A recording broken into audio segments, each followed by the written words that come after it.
Well, Richard Foord takes some time out from his busy diary to join me now. Good evening to you, Richard.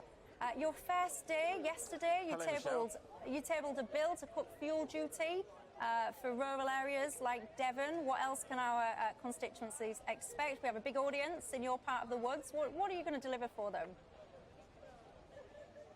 Well, absolutely, you're right, Michelle. It was straight to work yesterday, tabling a motion to cut rural fuel duty. We have a rural fuel duty cut already in part of Devon, and just one postcode actually in Linton. And I'd like to see this extended across Devon and across rural areas of this country. Rural fuel duty cut from 5p to 10p off per litre. Yeah, Richard, talk to me, if you will, about this whole kind of sending shockwaves, etc. You know, do you think this vote was really people coming out, in your case, to support the Lib Dems, or was it more a result of some very sophisticated tactical voting aimed not necessarily to support Lib Dems or Labour, but more to send a short, sharp shock to the Tories?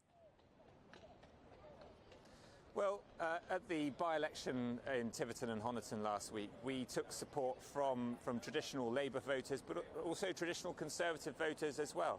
I mean, what I was hearing on the doorsteps during the 6-week campaign is that people were very attracted by the Liberal Democrats' proposals. Just to use one example, Michelle, we've been talking about a VAT cut of 2.5%, which would put £600 back into people's pockets. And this is the sort of attractive Liberal Democrat policy that people were very much voting in favour of. I'm not going to deny, however, that the subject of Boris Johnson came up on the doorstep in many cases, and there's certainly a very great strength of feeling out there at the moment. I think Tiverton and Honiton voters were speaking on behalf of the country when they were voting to suggest that they too have no confidence in this Prime Minister. Yeah, but if the strength of feeling was that high, wouldn't the turnout have been slightly higher?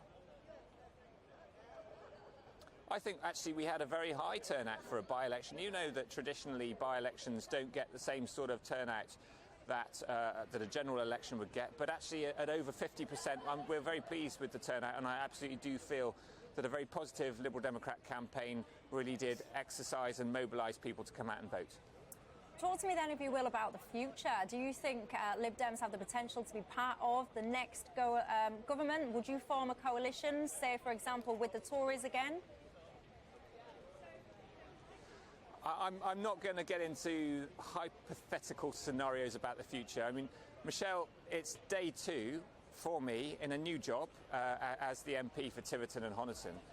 At this time, my interest is entirely in doing the best job I can to represent the constituents who've placed their faith and trust in me. So to talk about future governments just seems like a very long way off, actually, when really what I'm doing at the moment is seeking to represent those constituents who've placed their trust in me.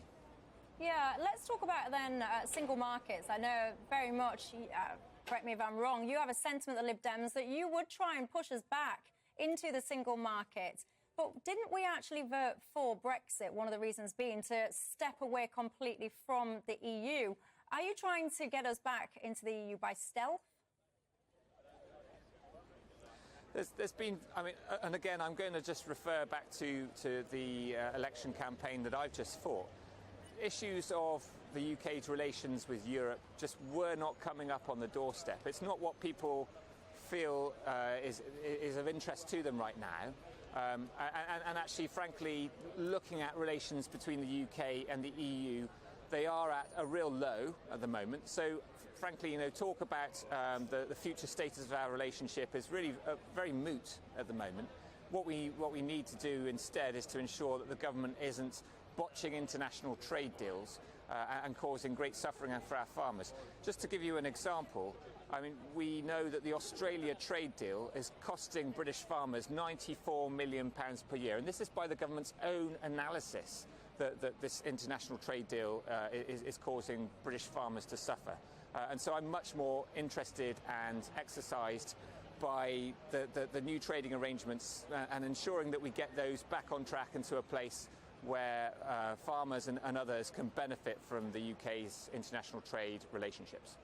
Richard Foord, congratulations on your appointment. Some free career advice from me to you. Stay away from Googling tractors while you're at work and your won't go far wrong. All the best. Thank you.